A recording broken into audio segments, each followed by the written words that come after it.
دیکھیں جو دعا 3 صورتوں میں قبول ہوتی ہے، ایک تو یہ ہوتی ہے کہ اللہ تعالیٰ جو چیز آپ مانگ رہے ہیں اللہ تعالیٰ وہی چیز آپ کو دے دیتے ہیں۔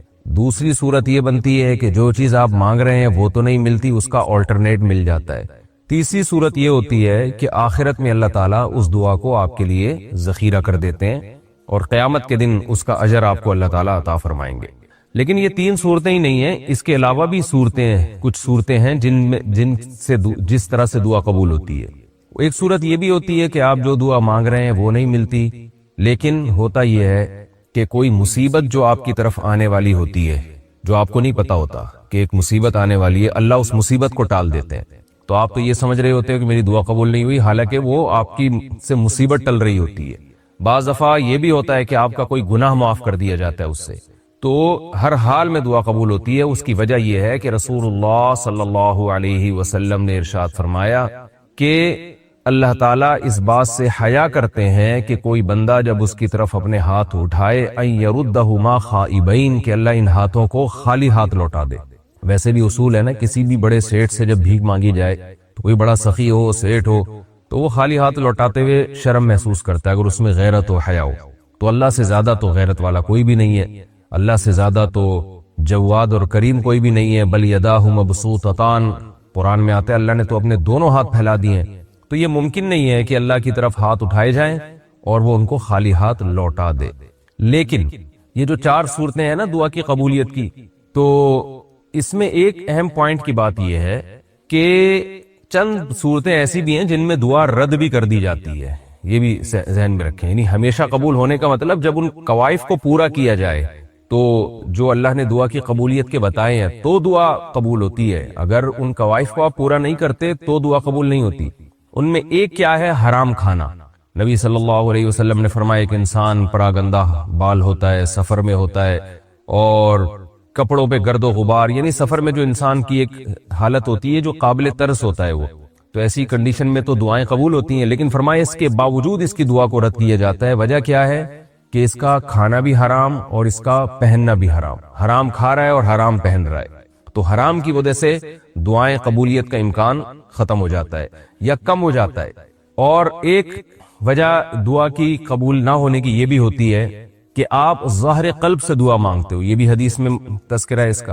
ظاہر قلب کا مطلب یہ ہے کہ دعا مانگتے ہوئے آپ کا اپنا ہی دل ہی نہیں ہے، بس اوپر اوپر سے دعائیں مانگ رہے ہو۔ جیسے آج کل دعا بطور وظیفوں کے پڑھی جاتی ہے، بس یعنی وہ دعا مانگی نہیں جا رہی ہوتی بلکہ پڑھی جا رہی ہوتی ہے۔ بس آپ نے ہاتھ اٹھائے ہوئے ہیں اور توجہ آپ کی کہیں اور ہے، اور میں نے تو لوگوں کو دیکھا ہے کہ وہ دعا کے دوران ناک میں انگلیاں بھی گھما رہے ہوتے ہیں، پھر ادھر کھجا بھی رہے ہوتے ہیں، پھر ادھر بھی دیکھ رہے ہوتے ہیں، پھر یوں کر رہے ہوتے ہیں، پھر ایسے یوں بس ہاتھ فارمیلٹی پوری ہو رہی ہوتی ہے۔ تو اللہ کو اس سے بھی جو ہے ایسے بندوں کی دعائیں اللہ رد کر دیتا ہے کہ اس کو مانگنے میں تکلیف ہو رہی ہے مجھ سے، مانگتے ہوئے یہ میری طرف توجہ نہیں کر رہا، اتنا تکبر۔ یہ ایسے ہی ہے جیسے کسی شیخ صاحب کے پاس آپ جائیں بھیک مانگنے کے لیے، تو دیکھیں بیکاری کیسے اپنے آپ کو جھکاتا ہے اور کیسے کہتا ہے، پوری توجہ اس کی اس طرف ہوتی ہے کہ اس کی جیب سے چندہ نکل جائے، یہ چندہ نکل جائے، یا اگر کوئی چندہ مانگنے والا گیا ہے، یا اس کی جیب سے میرے لیے کچھ پیسے نکل جائیں۔ ایسا نہیں ہوتا کہ ادھر توجہ اور یوں کر کے سیٹ صاحب سے کہہ رہا ہو کہ یار کچھ 50 روپے مل جائیں گے تو اچھا ہے، نہیں ملے تو بھی ٹھیک ہے، اس طرح کی بات نہیں ہوتی۔ تو اس لیے دنیا میں جیسے جب کسی سے مانگا جاتا ہے تو اس وقت پورا فوکس کیا جاتا ہے اور پوری توجہ کے ساتھ مانگا جاتا ہے، تو اللہ سے جب مانگا جائے تو اس سے بھی زیادہ توجہ کے ساتھ مانگا جائے، عاجزی اور انکساری کے ساتھ مانگا جائے۔ تو ایک تو یہ ہے کہ اگر ظاہر قلب سے یعنی اوپر اوپر سے دعا مانگی جائے تو اللہ نہیں اس پکار پہ اللہ جواب نہیں دیتے، اس کو رد کر دیتے ہیں کہ تجھے مانگتے ہوئے تکلیف ہو رہی ہے تو ہم کیوں تیری دعا کو ہم کیوں دعا سمجھیں۔ اور دوسری بات، ایک تو یہ ہو گیا حرام سے بچنا ہے، دوسرا یہ کہ ظاہر قلب سے دعا مانگنی ہے، دعا نہیں مانگنی بلکہ توجہ لگانی ہے۔ یہ تو ہے کہ یہ 2 چیزیں تو وہ ہیں جن کی وجہ سے دعا رد کر دی جاتی ہے۔ کچھ چیزیں ایسی ہیں جن کی وجہ سے دعا کی قبولیت کا امکان اور زیادہ بڑھ جاتا ہے، یعنی دعا قبول تو ہوتی ہے لیکن اس میں اور زیادہ جان پیدا ہو جاتی ہے اور قبولیت کا امکان بہت زیادہ بڑھ جاتا ہے۔ بہت زیادہ بڑھنے کا مطلب یہ کہ جو مانگ رہے ہیں ایز اٹ از وہی ملتا ہے پھر آپ کو۔ تو اس میں کیا ہے کہ اگر دعا میں اللہ کی حمد و ثنا کی جائے اور نبی صلی اللہ علیہ وسلم پہ درود پڑھا جائے تو دعا کی قبولیت کا امکان بڑھ جاتا ہے۔ نمبر 2، کسی نیکی کے بعد کوئی دعا کی جائے، جیسے آپ نے صدقات و خیرات کیے یا نماز پڑھی، اس کے بعد دعا مانگیں گے تو قبولیت کا امکان بڑھ جائے گا۔ کچھ اوقات ایسے ہیں جن میں دعا کی قبولیت کا امکان بہت زیادہ بڑھ جاتا ہے، جیسے رات کا آخری حصہ جسے تہجد کہا جاتا ہے۔ نبی صلی اللہ علیہ وسلم نے فرمایا اللہ آسمان دنیا پر آ کر ندائیں لگاتے ہیں، حل من مستغفر اغفر له، کوئی ہے گناہوں کی معافی طلب کرنے والا کہ میں اس کے گناہوں کو معاف کروں، کوئی ہے مجھ سے رزق طلب کرنے والا، مسترزق ارزق له، کوئی رزق طلب کرنے والا ہے تو میں اس کو روزی عطا کروں۔ تو یہ جو رات کا آخری حصہ ہے نا تہجد کا وقت، اس میں اٹھ کے اللہ سے ہاتھ پھیلا کے دعا مانگنی چاہیے، اس میں قبولیت کا امکان بہت زیادہ ہے۔ یعقوب علیہ السلام نے جب ان کے بیٹوں نے توبہ کی اور اپنے والد سے کہا کہ ہم نے جو یوسف علیہ السلام کو کنویں میں ڈالا ہم سے غلطی ہوئی، آپ ہمارے لیے اللہ سے معافی مانگے، تو یعقوب علیہ السلام نے فرمایا سوف استغفر لکم ربی، عن قریب میں اپنے رب سے تمہارے لیے معافی مانگوں گا۔ تو عن قریب کیوں؟ مفسرین نے لکھا ہے اس لیے کہ ان کا ارادہ تھا میں تہجد میں اٹھ کے توبہ کروں گا تمہارے لیے۔ تو رات کے آخری حصے میں دعا کی قبولیت کا امکان زیادہ ہوتا ہے۔ تیسری بات کہ جو تقوی کی زندگی اختیار کرتا ہے، گناہوں سے بچتا ہے، تو اس کی دعاؤں میں بھی اللہ بہت زیادہ جان اور طاقت ڈال دیتے ہیں۔ عبداللہ ابن عباس رضی اللہ عنہما آپ صلی اللہ علیہ وسلم کے ساتھ سواری میں پیچھے بیٹھے ہوئے تھے، تو آپ صلی اللہ علیہ وسلم نے عبداللہ ابن عباس کو فرمایا کہ یا غلام احفظ اللہ یحفظک احفظ اللہ تجدہ تجاہک، کہ تم اللہ کے دین کی حفاظت کرو تو مصیبت میں اللہ کو اپنے سامنے پاؤ گے۔ تو اس سے پتہ چلتا ہے کہ آپ مشکلات میں اللہ کو یاد کریں، یعنی مشکل وقت میں اللہ کے دین کو یاد رکھیں۔ جب گناہوں کا غلبہ ہو آپ کے اوپر، شہوت کا غلبہ ہو، اس موقع پر آپ اپنے آپ کو گناہ سے بچائیں، یعنی جو قربانی دیں، تو قربانی دیں گے، تقوی اختیار کریں گے تو دعا کی قبولیت کا امکان بہت زیادہ بڑھ جاتا ہے۔ اسی وجہ سے افطار میں دعا قبول ہوتی ہے، کیونکہ آپ نے قربانی دی ہے، روزہ رکھا ہے آپ نے۔ تو یہ ہے، کچھ جگہ ایسی ہیں جہاں دعا کی قبولیت کا امکان بڑھ جاتا ہے، جیسے مسجدیں ہیں یا مسجد نبوی ہے صلی اللہ علی صاحبہا الصلاۃ والسلام، نبی صلی اللہ علیہ وسلم کی مسجد میں، مسجد نبوی میں قبولیت کا امکان بڑھ جاتا ہے۔ پھر بیت اللہ میں قبولیت کا امکان اور زیادہ بڑھ جاتا ہے، یعنی حرم میں، اور پھر بیت اللہ کے غلاف کو پکڑ کے جو ملتزم ہے وہاں ملتزم پہ اپنے رخسار کو رکھ کے دعا مانگنے کی قبولیت کے امکان بے پناہ بڑھ جاتا ہے۔ تو کچھ جگہ ایسی ہیں جہاں دعا زیادہ قبول ہوتی ہے، کچھ وقت ایسے ہیں، رمضان میں دعا کی قبولیت کا امکان بڑھ جاتا ہے۔ تو یہ تمام چیزیں ہیں، دعا مانگنے والے کو اس کا خیال کرنا چاہیے۔ اور یہ بات خوب اچھی طرح ذہن میں رکھیں، شیطان ایک دل میں وسوسہ ڈالتا ہے، وہ یہ کہتا ہے کہ ابھی چونکہ رمضان نہیں ہے تو دعا کی قبولیت کے امکان تو چونکہ رمضان میں بڑھتا ہے تو رمضان میں دعا مانگیں گے، یا تہجد میں امکان زیادہ ہوتا ہے تو ابھی نہیں مانگو۔ تو بھائی جب موقع مل رہا ہے مانگ لیں، تہجد میں بھی مانگ لیں۔ پھر تو ایسا نہ ہو عبادت کو یعنی نیکی کو ڈیلے نہ کریں، ہو سکتا ہے آپ کو اس وقت ٹائم نہ ملے تو ابھی بھی مانگ لیں، بعد میں جب موقع ملے گا تو اور زیادہ مانگ لیں۔ تو اس لیے دعا سے بہت فائدہ ہوتا ہے۔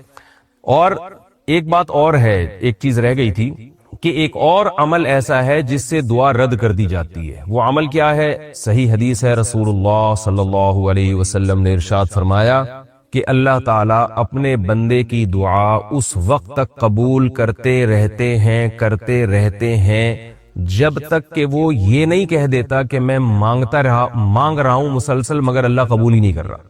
تو جب یہ لفظ کہتا ہے تو اللہ قبول کرنا چھوڑ دیتے ہیں، یعنی اس کو ایسا لگ رہا ہوتا ہے کہ قبول نہیں ہو رہی، حالانکہ قبول ہو رہی ہوتی ہے، لیکن چونکہ دنیا جو ہے نا اللہ نے معاملہ غیب پر رکھا ہے نا، تو وہ یہ سمجھ رہا ہوتا ہے کہ پتہ نہیں قبول ہی نہیں ہو رہی، میں تو کب سے دعائیں مانگ رہا ہوں۔ تو جس دن وہ یہ کہتا ہے نا کہ قبول نہیں ہو رہی تو اللہ اس وقت سے قبول کرنا ختم کر دیتے ہیں کہ تیرا جب میرے بارے میں یہ خیال ہے کہ میں قبول نہیں کرتا تو پھر میں نہیں کروں گا۔ تو اس سے پتہ چلتا ہے کہ جس کا اللہ کے بارے میں یہ خیال ہوتا ہے نا کہ وہ دعائیں قبول کرتا ہے تو اسی کی دعائیں قبول ہوتی ہیں، جس کا اللہ کے بارے میں خیال ہوتا ہے کہ قبول نہیں کرتا اس کی دعائیں قبول نہیں ہوتی ہیں۔ اور اس لیے علماء کہتے ہیں کہ اس بحث میں نہیں پڑنا چاہیے کہ دعا قبول ہو رہی ہے کہ نہیں ہو رہی، اس کی کوشش میں لگے رہنے چاہیے کہ دعا کی توفیق مل رہی ہے کہ نہیں مل رہی۔ حضرت عمر رضی اللہ تعالیٰ عنہ کا قول ہے کہ مجھے اس کی فکر نہیں ہوتی کہ میری دعائیں قبول ہو رہی ہیں کہ نہیں ہو رہی، مجھے اس کی فکر ہوتی ہے کہ مجھے دعاؤں کی توفیق مل رہی ہے کہ نہیں مل رہی۔ کہ چلو ہے اللہ تو کیا کریں بھئی اللہ ہے نا تو ٹھیک ہے بھئی، بہت خوشی ہوئی ہمیں یہ سن کے کہ ہم کسی کو مانتے ہیں، اس کا نام کیا ہے؟ اللہ ہے۔ نہیں بھائی یہ مسئلہ بھی حل، یہ اس کی مثال سے بات سمجھاتا ہوں پھر سمجھ میں۔ مثال میں گھریلو مثالیں دوں نا جو جس میں ہم سب بھگت رہے ہوتے ہیں، وہ والی مثال زیادہ سمجھ میں آتی ہے۔ دیکھو آپ گیس بجلی کا بل دیتے ہوں گے، جتنے بھی شادی شدہ مظلوم لوگ یہاں بیٹھے ہوئے، گیس بجلی کا بل، بچوں کے اسکول کی فیسیں، سارے خرچے آپ اٹھا رہے ہیں۔ بیگم کی طرف سے آپ کو محبت نہیں مل رہی، فرض کرو میں ان بیگموں کی بات کر رہا ہوں جو یہاں بیان میں موجود نہیں ہے کہ دھیان سن بھی نہیں، آپ کہتے ہو بھائی بیگم آج میرا سر بہت درد کر رہا ہے، تھوڑی سی چائے بنا دو. بیگم کہتی میرے پاس ٹائم نہیں. آپ کہتے ہو میں تمہارا شوہر نہیں ہوں، آپ میرے شوہر ہیں لیکن میرے پاس ٹائم نہیں. بیگم آج تم اپنی ماں کے گھر نہ جاؤ، آج میں تنہائی محسوس کر رہا ہوں، آج گھر میں ہی رہو. نہیں میں تو آج جاؤں گی اپنی، میں کہ جاؤں گی، آج میرا موڈ ہے کہ میں اپنی ماں سے ملوں. بیگم میں تمہارا شوہر نہیں ہوں. جی آپ میرے شوہر ہیں. آپ جو کام کہہ رہے ہیں وہ نہیں مان رہے لیکن کہتی میں آپ کو اپنا شوہر مانتی ہوں. ایک دن آپ غصے میں آ کے بولیں گے مت کہو کہ میں تمہارا شوہر ہوں، خدا کے لیے یہ جملہ نہیں بولو، اس کے علاوہ کچھ بھی بول دو. آپ بولو گے نا اس دن غصے میں آ کے یار جب تم میرے کسی کام کی نہیں ہے تو خامخواہ میں شو مارنے کے لیے کیوں بولتی ہے کہ آپ میرے شوہر ہیں. ایک دن ہوتی ہے نا لڑائیوں میں، یہی بعض دفعہ الٹا بھی معاملہ ہو جاتا ہے. جب آپ بیگم کی کوئی ذمہ داری پوری نہیں کر رہے اور آئی لو یو کہتے ہیں، بیگم غصے میں آ کے کہتی ہے کہ یہ ڈائلاگ کہیں اور جا کے بولا کر بھائی، تو بہت الو بنا رہا ہے. ہوتا ہے نا کہ بھائی مت کہو مجھے میں تمہاری بیوی ہوں. گھروں میں چل رہا ہوتا ہے، باپ کہہ رہا ہوتا ہے مت کہہ یار تو میں تیرا باپ ہوں، مانتا تو ایک بھی نہیں ہے. جب سے ہمارا جو سوسائٹی لبرلزم کی طرف جا رہی ہے نا، مذہب ختم ہو رہا ہے، تو مجھے جو گھروں کے واقعات سامنے آتے ہیں نا، بیٹا باپ لگتا ہے اور باپ کیا لگ رہا ہوتا ہے، بیٹا. جو حرکتیں آج کل ہماری ینگ جنریشن کی چل رہی ہیں. تو اب ایک بات میں آپ سے کرتا ہوں کہ ہم نے یہ کہہ دیا کہ اللہ کیا ہے، کریٹر ہے. اب سوال پیدا ہوتا ہے کہ کیا کریں پھر. تو بھائی بات اب یہاں سے شروع ہوئی ہے، صحیح ہے نا. کسی کو جو آپ کا ریلیشن ہے نا وہ مان لینا آسان کام نہیں ہوتا. جب آپ نے بچے کے سامنے کہہ دیا میں تمہارا باپ ہوں، اس کا مطلب اسکول کی فیسیں کون بھرے گا، تمہارا باپ بھرے گا. کہتے ہیں نا تیرا باپ بھرے گا. بیمار ہو جائے گا تو اسپتال میں علاج کون کرائے گا، تیرا باپ کرائے گا. کہتے ہیں نہیں کہتے. تو اب ہر چیز تو جب کہہ دیا لا الہ، جب ہم نے مان لیا کہ اللہ ہے، تو قرآن خود اس کلمے میں اللہ اعتراف کراتے ہیں لا الہ، پھر اس کے سوا کوئی معبود نہیں ہے. کیا مطلب، وہ معبود ہے. معبود کی ڈیفینیشن کیا ہے؟ عبد کہتے ہیں غلام کو. اب کسے کہتے ہیں؟ یہ والا غلام نہیں جس کو ہم گھر میں سرونٹ کہتے ہیں یا خادم کہتے ہیں. یہ غلام تو سیلری پہ ہوتا ہے، جب جو کام اس کے ذمہ لگایا جائے بس اسی کا پابند ہوتا ہے. سارا دن آپ کے ہر کام کا یہ ذمہ دار نہیں ہوتا، اس کی ڈیوٹی ہوتی ہے. لیکن عربی میں جو عبد کا تصور ہے، غلام کا تصور ہے، وہ یہ کہ سر کے بال سے لے کے پاؤں کے ناخن تک اس پر اپنی مرضی نہیں چلے. حتیٰ کہ غلام جو کماتا تھا نا وہ بھی اس کے مالک کا ہوتا تھا، وہ بھی مالک کا ہے، ساری پیسے لا کے مالک کو پکڑائے. تو جب ہم نے کہہ دیا لا الہ، الہ کہتے ہیں معبود. معبود یہ ہے عابد، غلام، اور جو جس کی غلامی کی جاتی ہے اس کو کیا کہتے ہیں، معبود. تو اگلے جملے میں اس میں آپ نے یہ اعتراف کر لیا کہ ہم کس کے غلام ہیں، اللہ کے. یعنی ہمیں اب اپنی مرضی سے کچھ کرنے کی اجازت نہیں ہے. اب کس کی چلے گی، اللہ کی چلے گی. وہ جو کہے گا وہی ہوگا. اس نے کہہ دیا سود حرام ہے. اچھا یہ اللہ کے کرم ہے کہ اللہ نے اپنا جو انٹروڈکشن کروایا نا، جو اللہ کو سب سے زیادہ نام پسند ہے وہ ہے رحمان. آقا بہت سارے قسم کے ہوتے ہیں، ظالم بھی ہوتے ہیں، بالکل ہی نچوڑ کے رکھ دیتے ہیں غلاموں کو. تو اللہ نے کہا کہ تم سر کے بال سے لے کے پاؤں کے ناخن تک میرے غلام ہو، مگر میں سلوک تمہارے ساتھ غلاموں والا نہیں کروں گا. سلوک ایسا کروں گا جیسے ایک ریاست ہوتی ہے، کچھ مینجمنٹ کے لیے کچھ قوانین وہ دے دیتی ہے، لیکن اس میں تمہارا خیال زیادہ رکھتی ہے. تو میرے حکام ایسے ہوں گے جس میں تمہارا فائدہ ہے. ایسا نہیں کرنا کہ صبح سے لے کے رات تک تمہاری کوئی خواہش پوری نہ ہو. نہ تم کھا بھی سکتے ہو، پی بھی سکتے ہو، شادی بیاہ بھی کر سکتے ہو، اولاد بھی پیدا کر سکتے ہو، جاب بھی کر سکتے ہو، ٹریولنگ بھی کر سکتے ہو. کلو من الطیبات، کھانے میں ایک شرط ہے، گند نہ کھانا. کیا کھانا؟ پاکیزہ چیزیں. چائنا والوں کے سامنے کتا آ جائے بیل دیں گے کتے کو. حقیقت ہے پتہ ہی نہیں چل رہا ہوتا ان میں کتا ہے کون. کیا خیال ہے؟ کتا بھی تھوڑا تہذیب سے کھاتا ہے. وہ کیا کرتے ہیں، کتے کو، زندہ کتے کو جلدی بھی کڑھائی میں ڈال کے پکاتے ہیں. تو کتا پن ہو گیا کہ نہیں ہو گیا؟ تو ایسے حرکتیں تو کتا بھی نہیں کرتا. انسان کی رحم کرو یار جانور کے اوپر. اب زندہ کتا ڈال رہے ہو یار اس کے اندر پکانے کے لیے. سور کھایا جا رہا ہے اور شرابیں پی جا رہی ہیں. تو اللہ میاں نے کہا میں نے انسان کو اشرف المخلوقات بنایا، یہ میرا غلام ہے، اس کو مجھ سے پوچھ کے کھانا ہے کہ کیا حلال ہے اور کیا حرام. دیکھو غیر مسلم کے ہاں حلال حرام کا کانسیپٹ نہیں ہے، ان کے ہاں لیگل ہے یا انلیگل ہے، بس اس سے زیادہ نہیں. وہ کہتے ہیں ریاست میں وہ کتا بھی کھا لو تو کوئی کیس تھوڑی بنتا ان کے ہاں، کوئی کیس نہیں. وہ کھاتے نہیں ہے، کلچر کھانے کا نہیں ہے کتے کھانے کا. جہاں کلچر ہے وہاں کھاتے ہیں، جہاں نہیں ہے وہاں نہیں کھاتے. لیکن اسلام کیا کہتا ہے، بھائی پہلے پرمیشن کس سے لینی ہے، بولو اللہ سے. دو طرح کی چیزیں حرام ہے. کچھ چیزیں تو ایسی جو کبھی حلال ہو ہی نہیں سکتی. کچھ چیزیں تو ایسی ہیں جو کبھی حلال پیسوں سے بھی خریدو تو حلال نہیں ہوں. کتا آپ خون پسینے کی کمائی سے بھی خرید کے کھائیں تو حلال نہیں ہوتا. اکثر میں چٹکلا سناتا ہوں, ایک آدمی نے مرغی چوری کی, ادھر سے ذبح کر دی الٹی طرف سے. کسی نے کہا بھائی ادھر سے تو حرام ہو جاتی ہے. اس نے کہا ویسے کون سا حلال تھی بھائی, ہے چوری کی مرغی ہے نا, سمجھے, چوری کی مرغی ہے. تو ایک تو کچھ چیزیں ایسی ہیں جو ہیں ہی کیا حرام, کچھ چیزیں اختلافی ہیں, حدیث میں واضح نہیں ہے. ابھی کیکڑا ہے, جھینگا ہے, یا اس طرح کے سمندر کی مخلوق, ابو حنیفہ رحمہ اللہ کہتے ہیں نہیں کھاؤ, حلال ناجائز ہے. امام شافعی کہتے ہیں کھا لو. اس میں پھر فقہا کا اختلاف آ جاتا ہے. اس میں پھر ہم یہ کہتے ہیں بھائی ایک فقہ کو فالو کرو, دوسرے پہ طنز نہ کرو, یا احتیاط کے پہلو کو اختیار کر لو. اور کچھ چیزیں ایسی ہیں جو بالاتفاق قرآن نے ان کو واضح کر دیا, حدیث نے بتا دیا کہ یہ حلال نہیں ہے. کتا, بلی, سور اور یہ جو پوٹ پٹانگ چیزیں آج غیر مسلم کھا رہے ہیں, ذبح کیے بغیر کھانا جائز نہیں ہے. یہ پابندیاں جو خدا کو غلام سمجھے گا وہ ان پابندیوں کو مانے گا, آزاد نہیں ہم. انہیں حلال میں یہ بھی ہے کہ بعض دفعہ چیز حلال ہوتی ہے, جس طریقے سے حاصل کیا ہے وہ طریقہ حلال نہیں ہے, اس میں بھی پابندیاں لگا دی. چوری کا پیسہ آپ نے کمایا, اس سے آپ زمزم خرید کے پی رہے ہیں, مدینہ کی کھجوریں خرید کے کھا رہے ہیں, کیا حلال ہو جائیں گی؟ یار بول لو, میں بھی تو بول ہی رہا ہوں, ہو جائیں گی حلال؟ نہیں ہوں گی. ہمارے جاننے والے مسجد کا پیسہ چوری کرتے ہی عمرے پہ چلے گئے, وہ الحمدللہ عمرہ کیا انہوں نے. لوگ کر رہے ہیں, بہنوں کی وراثت کھا کے حج بھی ہو رہے ہیں, عمرے بھی ہو رہے ہیں. تو یہ حج بھی مقبول نہیں ہے, عمرے بھی مقبول, اس لیے کہ آپ نے جو سورس آف انکم تھی وہ کیا تھی, وہ غلط تھی. مشرکین مکہ بیت اللہ کی پوری تعمیر اس لیے نہیں کی کہ حلال پیسہ ختم ہو گیا تھا ان کے پاس, اتنی عقل ان میں بھی تھی. تو اب کیا مسئلہ ہے, یہ کچھ چیزیں حلال ہو ہی نہیں سکتی. کچھ ہے کہ طریقہ, سود بھی حرام ہے اسلام میں.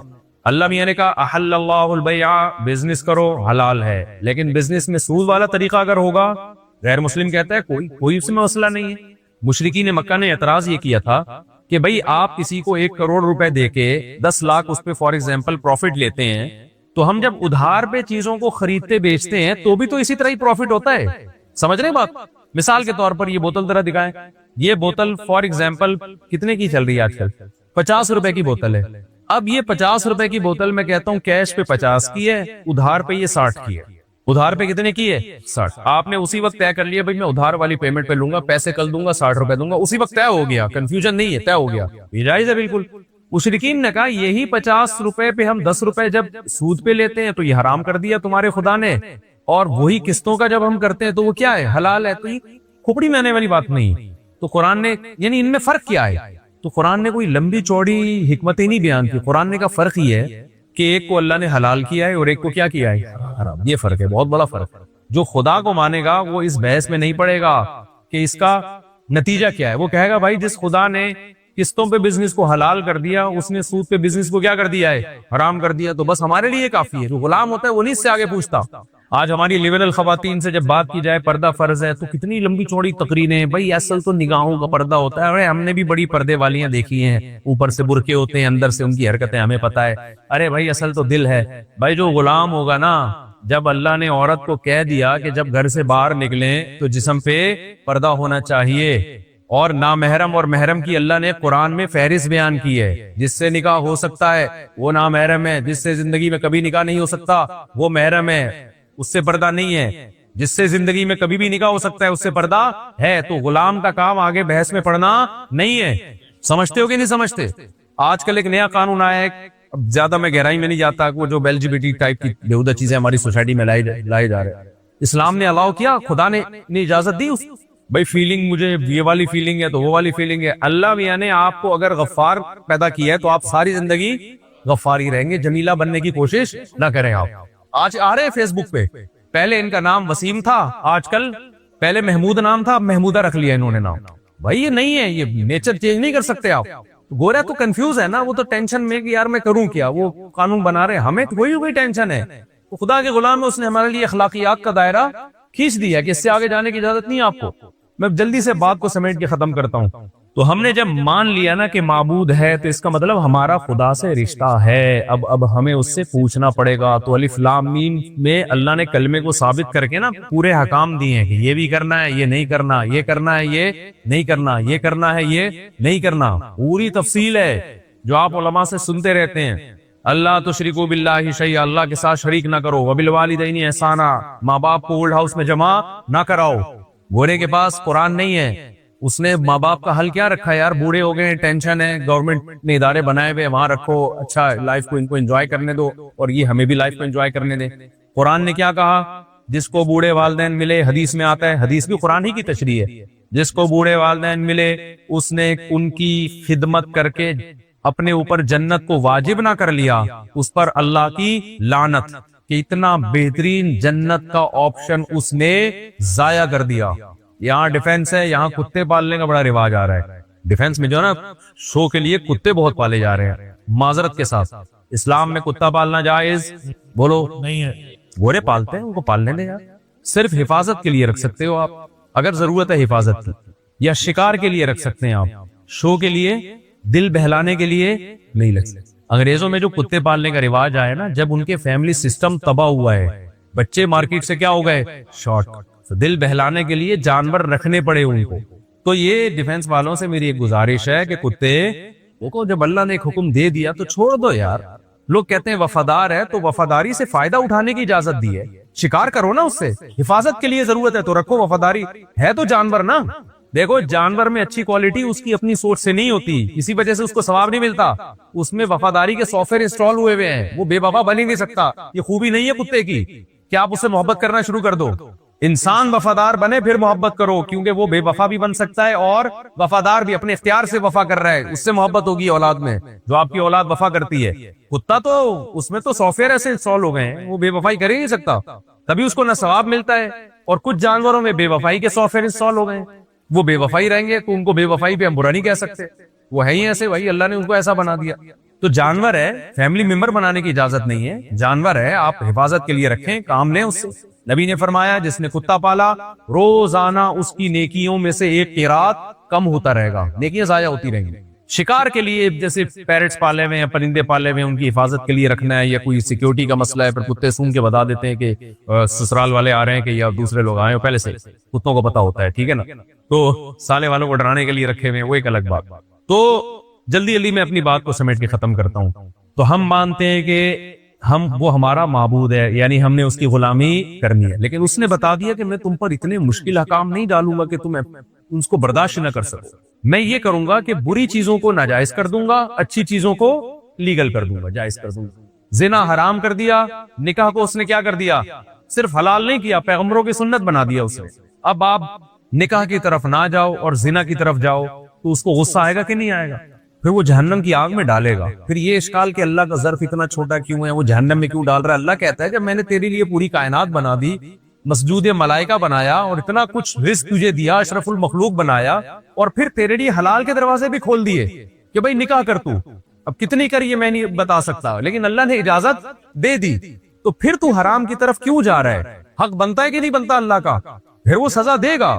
اس نے کہہ دیا کہ دنیا کے ہر مذہب میں عبادت ہوتی ہے, کوئی پتھروں کے سامنے جا کے جھک رہا ہے, کوئی کہاں آگ کی پوجا کر رہا ہے. اللہ نے کہا تم نے کس کی عبادت کرنی ہے, خدا کی. اس کا طریقہ بتا دیا, 5 ٹائم نماز ہوگی. اس جیسی عبادت خدا کی قسم دنیا میں کسی مذہب کے پاس نہیں ہے. یہ خود اس کی علامت ہے کہ یہ محمد صلی اللہ علیہ وسلم نے بنائی نہیں ہے عبادت, یہ کوئی اور ذات ہے جو سکھا رہی ہے. دنیا میں کوئی مذہب ایسا ہے جو آپ کو کہتا ہے کہ باقاعدہ وضو کرو, دانتوں کو صاف کرو, ناک کو صاف کرو, چہرے کو دھو, ہاتھ کو دھو, اس کے بعد خدا کے سامنے آ کے کھڑے ہو جاؤ. ہے کوئی ایسا مذہب دنیا میں؟ پھر اس طرح سے اس کی حمد و ثنا کرو, پھر رکوع کرو, پھر سجدہ کرو, کہیں بھی نہیں ہے. پھر اس نے کہہ دیا کہ اس عبادت میں کیا ہے, پورے سال میں 1 مہینہ میرے لیے کھانا پینا چھوڑنا ہے, زندگی میں 1 دفعہ میرے گھر کی زیارت کرنی ہے, اور اسی کی عبادت میں ہے کہ جو بڑھنے والا مال ہے اس میں سے 2.5% سال میں 1 دفعہ کس کو میرا ٹیکس ہے جو کس کو دینا ہے, غریبوں میں بانٹ دینا. کوئی بتاؤ کوئی غلط حکم اس میں نظر آ رہا ہے؟ کتنا تھوڑا سا رکھ دیا 2.5% یار, وہ بھی سال میں. اس سے زیادہ گورنمنٹ ہم سے نچوڑ لیتی ہے پورا, اور ریٹرن میں دیتی کچھ نہیں ہے. یہ گٹر دیے ہیں جو ڈھکن لیس گٹر ہیں, دیکھ لو نا, ڈھکن لیس گٹر. ہم کس کے غلام ہیں بھائی؟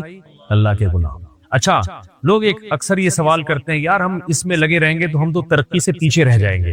گورا ان سب باتوں سے آزاد ہو کے خلاؤں میں سفر کر رہا ہے, اور ہم ابھی تک اسی میں یہ زنا ہے, یہ نہ کرو, ماں باپ کو اولڈ ہاؤس میں جمع نہیں, ان کے قدموں میں جنت تلاش کرو, شراب نہ پیو, سود نہ کھاؤ, 5 ٹائم نماز پڑھو, کتے نہیں پالو. ابے ان چکروں میں کیا رکھا ہے؟ گورا کہاں سے کہاں پہنچ گیا. تو خوب اچھی طرح یہ سمجھ لیں کہ گورا شراب پی کے یہاں سے وہاں نہیں پہنچا ہے, ابا کو اولڈ ہاؤس میں جمع کرانے سے نہیں پہنچا, وہ جس کام سے پہنچا ہے اس کام سے اللہ تھوڑی روک رہا ہے آپ کو. وہ محنت کر کے اسٹڈی کر کے پہنچا, تو اسٹڈی سے کسی نے روکا آپ کو؟ بھائی نہیں ہے بات میرا خیال. بلکہ حدیث میں تو ترغیب ہے, المؤمن القوی احب الی اللہ من المؤمن الضعیف, طاقتور مومن اللہ کو کمزور سے زیادہ محبوب ہے. طاقت صرف جسمانی تھوڑی ہوتی ہے, سائنس ٹیکنالوجی کی طاقت بھی ہوتی ہے اور معاشی طاقت بھی ہوتی ہے. صحابہ میں ارب پتی صحابہ بھی تھے, بڑے بڑے بزنس تھے ان تھے. نبی نے ان کو تو نہیں کہا کہ تم نے اتنا پیسہ کیوں کمایا ہوا ہے, ٹھیک ہے بھائی کمایا ہوا ہے, اچھی بات ہے. 400 گھوڑے کہا جاتا ہے حضرت عثمان نے ایک جہاد میں دیے, تو 400 گھوڑے اس زمانے کی لینڈ کروزر تھی, ایک گھوڑا. 400 گھوڑے جس کے پاس تھے جو انہوں نے صرف ڈونیٹ کیے ہیں, تو آپ بتاؤ کہ ہوں گے کتنے ہیں؟ تو نبی نے تو ان کو نہیں کہا کہ میرے گھر میں تو 40 دن چولہا نہیں جلتا اور تم اتنا کروڑوں کا بزنس کر رہے ہو.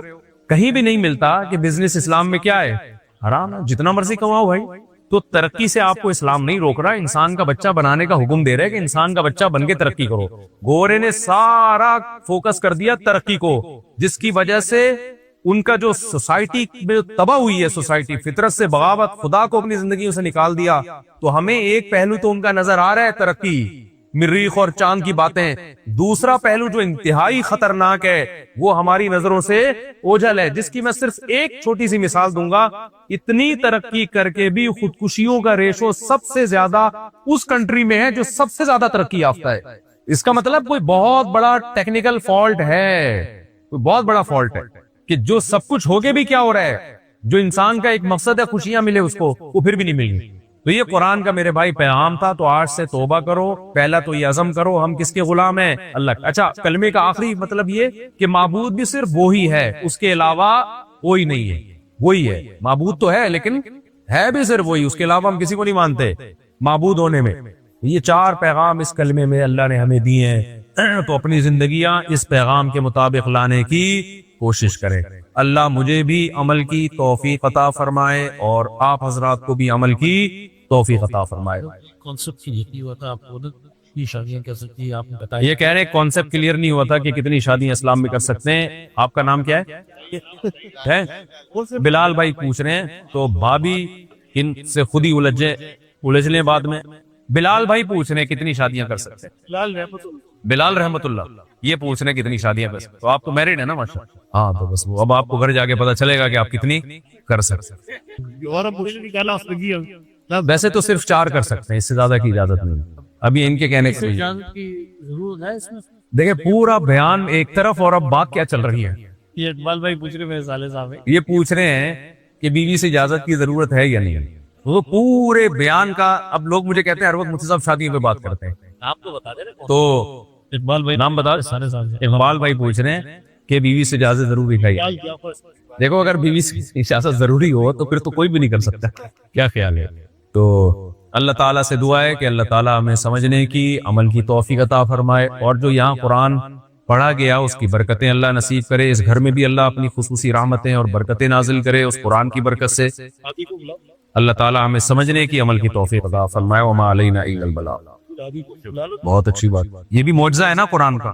کام پڑھتے ہیں, بتاؤ کیوں کام پڑھتے ہیں, اسکول کے نام بتاؤ. جی انٹیلیکس. اچھا, مولانا عبد الستار صاحب والا. یہ فادر.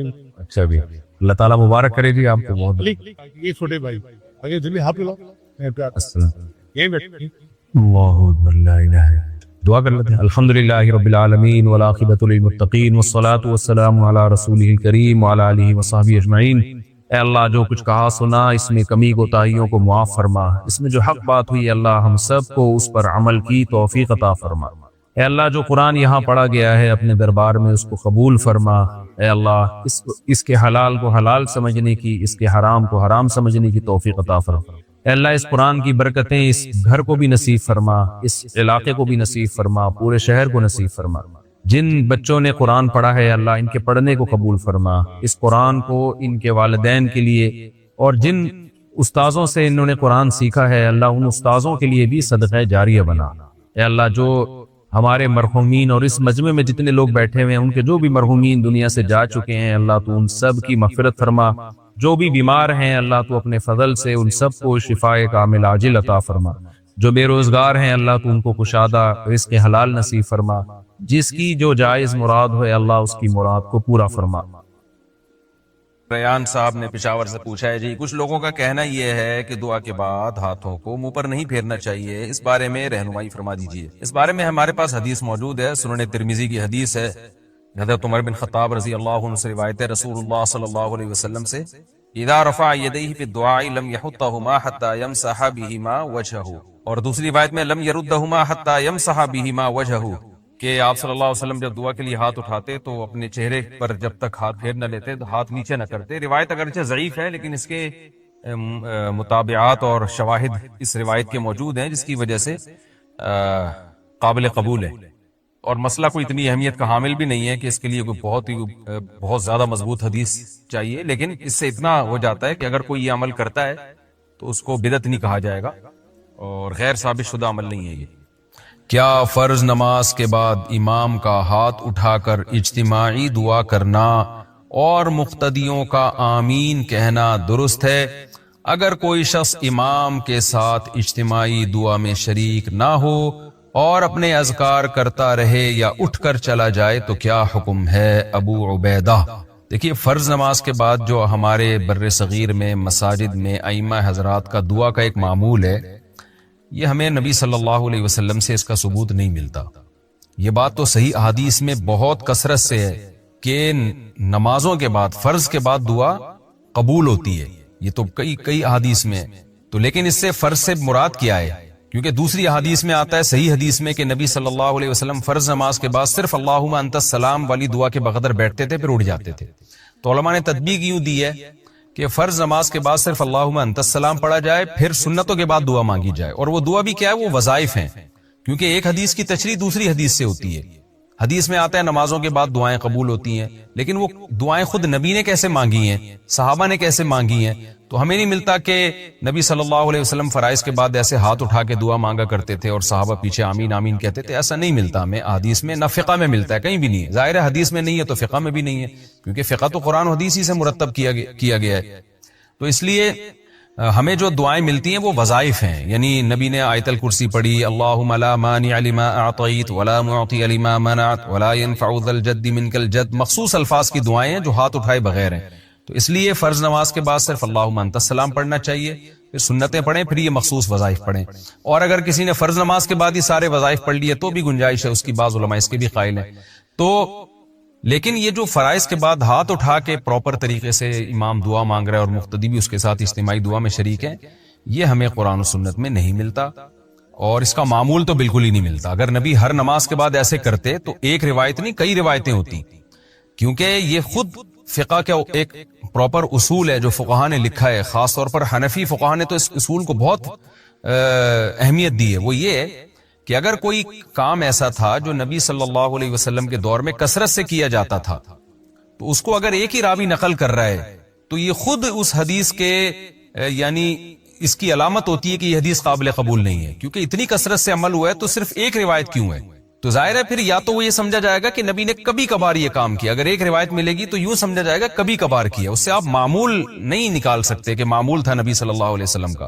تو کیونکہ بار بار ایک عمل ہو رہا ہے تو صرف ایک صحابی کیوں روایت کر رہے ہیں؟ تو صحابی سے تو غلطی نہیں ہو سکتی ہے، ممکن ہے صحابی سے جو آگے جس نے روایت کی ان سے غلطی ہوئی ہو۔ تو اس لیے ہمیں نہیں ملتا کہ نبی صلی اللہ علیہ وسلم فرائض کے بعد اس طرح ہاتھ اٹھا کے دعا مانگتے تھے۔ پھر فقہ کی کتابیں بھی اس سے خاموش ہیں، فقہ حنبلی دیکھ لیں، فقہ مالکیہ دیکھ لیں، فقہ شافعی دیکھ لیں، فقہ حنفی دیکھ لیں، ان کی جو معتبر عربی کتابیں، اردو کی بات نہیں کر رہا، جو صدیوں سے معتبر عربی کتابیں چلی آ رہی ہیں، اس میں بھی کوئی ایک حرف بھی نہیں ملتا۔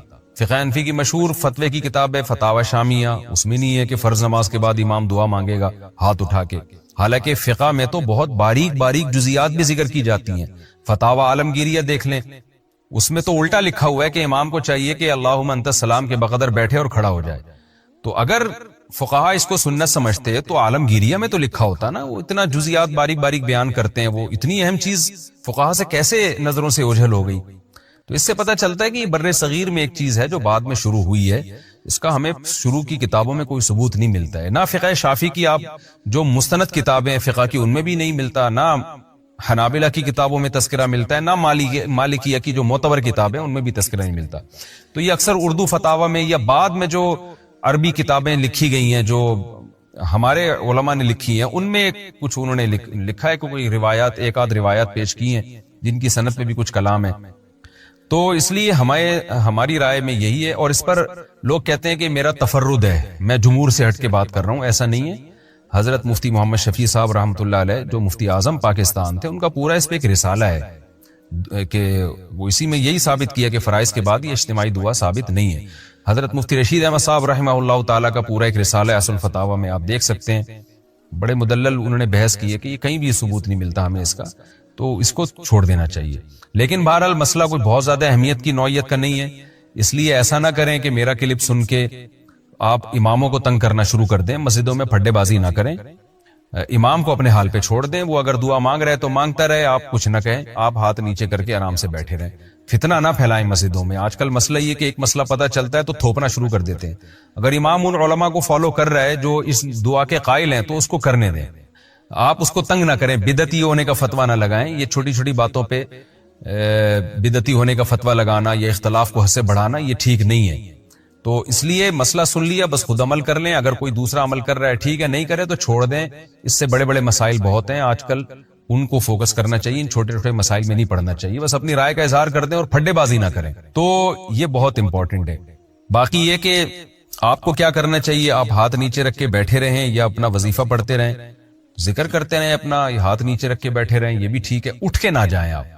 بعض لوگ کیا کرتے ہیں, ہمارا کلپ سن لیتے ہیں, اب امام اجتماعی دعا مانگ رہا ہے, وہ اٹھ کے ٹانگے کندھے پھلانگتے ہوئے جا رہے ہوتے ہیں, سب لوگ اسے مڑ مڑ کے دیکھ رہے ہوتے ہیں. تو یہ ایک اختلاف کی صورت پیدا کرنا مسجد میں, یہ ٹھیک نہیں ہے. بھئی عوام کو کیا پتا, عوام تو بیچاری امام کو دیکھ رہی ہے اور امام صاحب نے کسی مولانا سے فتویٰ لیا ہوا ہے تو وہ عمل کر رہے ہیں. تو آپ ایک اختلاف کا مسجد میں ماحول پیدا نہ کریں, آپ گردن نیچے جھکا کے بیٹھے رہیں آرام سے. ایسا نہ کریں کہ امام دعا مانگ رہے اور آپ ہر نماز میں نا اس طرح لوگ پھلانگنا شروع کرتے ہیں, پھر سب لوگ مڑ مڑ کے دیکھ رہے ہوتے ہیں, پھر پوچھتے ہیں کیوں کر رہے ہو, آپ جواب دیتے ہیں بدعت ہے. پھر ایک نئی جنگ اور ایک مناظرے بازی کا ایک آغاز شروع ہو جاتا ہے. تو اس لیے تمیز سے منہ نیچے کر کے بیٹھ جائیں, جب دعا ختم ہو جائے تو تمیز سے گھر چلے جائیں.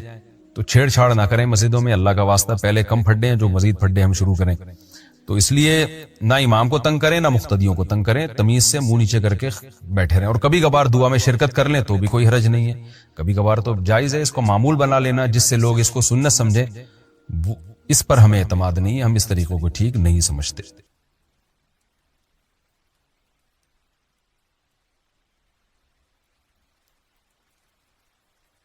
اللہ کہتے ہیں کہ زندگی میں ایک دفعہ احرام باندھ کے آؤ, پراپر ڈریس پہننے کی اجازت نہیں ہے, اور دیوانوں کی طرح بیت اللہ کے گرد چکر لگاؤ, صفا مروہ میں دوڑو. حالانکہ کون سی بات ہے, دوڑنا تو کوئی عبادت نہیں کہلاتی نا.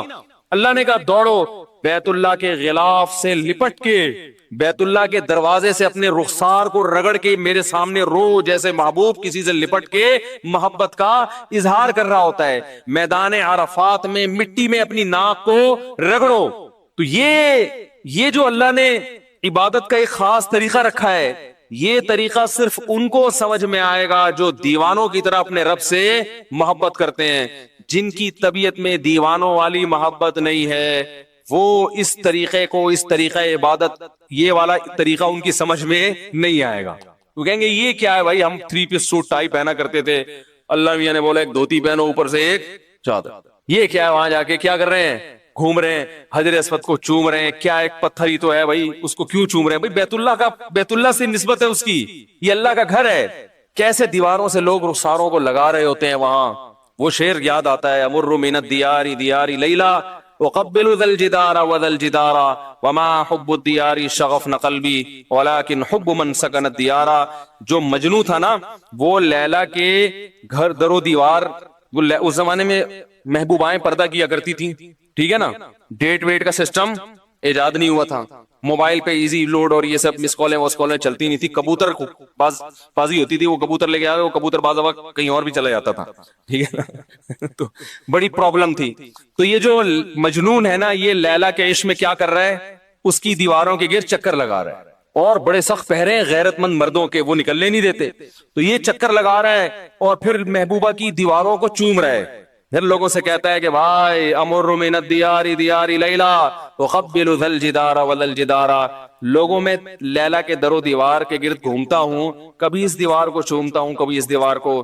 لوگوں اتنا پاگل نہیں ہوں کہ مجھے دیواروں سے محبت ہو گئی ہے.